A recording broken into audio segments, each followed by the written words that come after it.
Boiled in his own pudding. Oh, hello. You know, being partly Irish, I always have sacks and sacks of potatoes around the house. I don't know where they all come from, but I'm always looking for new ways to cook them.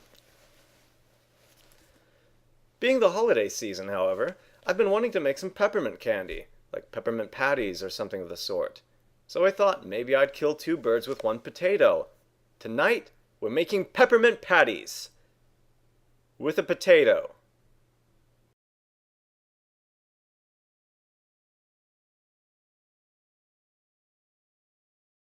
Peppermint is good for you in interesting ways. Smelling and tasting peppermint has been shown to enhance cognition. It's well known that 16th century Danish astronomer Tycho Brahe wore a prosthetic nose after having part of his original nose sliced off in a drunken duel. However, it's less well known that he often wore a hollow prosthetic stuffed with peppermint.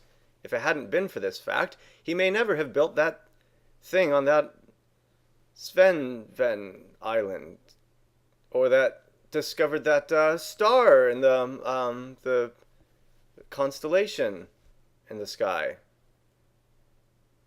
I'd better hurry up and make some peppermint parties. First, clear the table of any cats. You'll need a potato, powdered sugar, semi-sweet chocolate such as chocolate chips or baker's chocolate, peppermint oil, or if you can't find that, peppermint extract. Peppermint oil will have a stronger flavor, but peppermint extract will work just fine. You'll also need shortening and soy milk.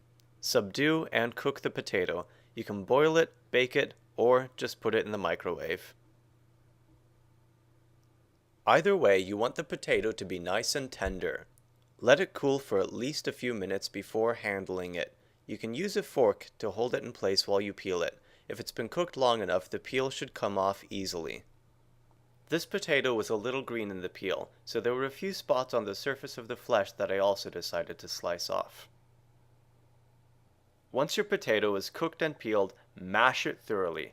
Mash it more thoroughly than you've ever mashed a potato before. After you mash it, stir it, and mash any tiny lumps that you find. You want the potato to be as smooth and lump-free as possible. If you like, you can use an electric mixer for this, but I just used a fork. Whatever you use, just be sure to be thorough. Once the potato is mashed and smooth, add about 1 cup of powdered sugar. Mix well. It seems bizarre, but the mixture will essentially liquefy.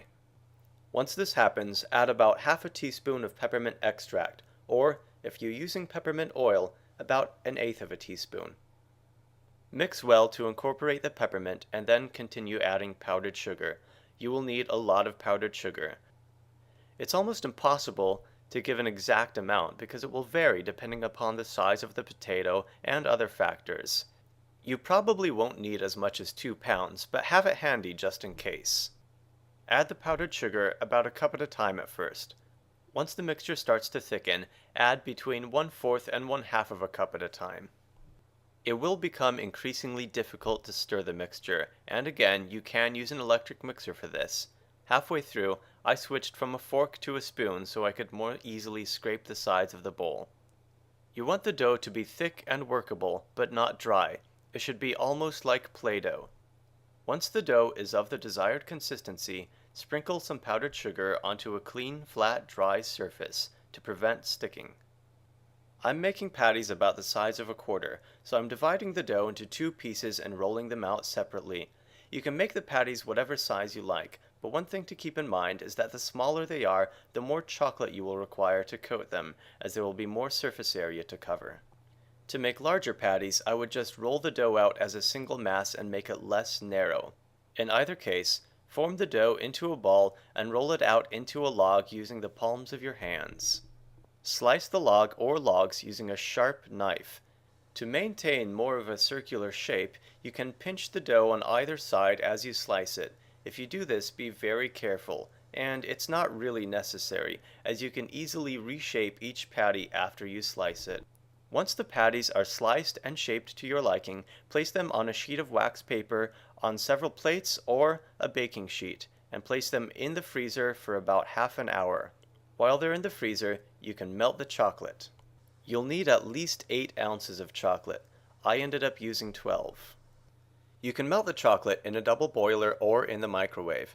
I prefer to use a double boiler because I think it's more fun, but it's probably easier in the microwave. If you don't have a double boiler, you can easily improvise one.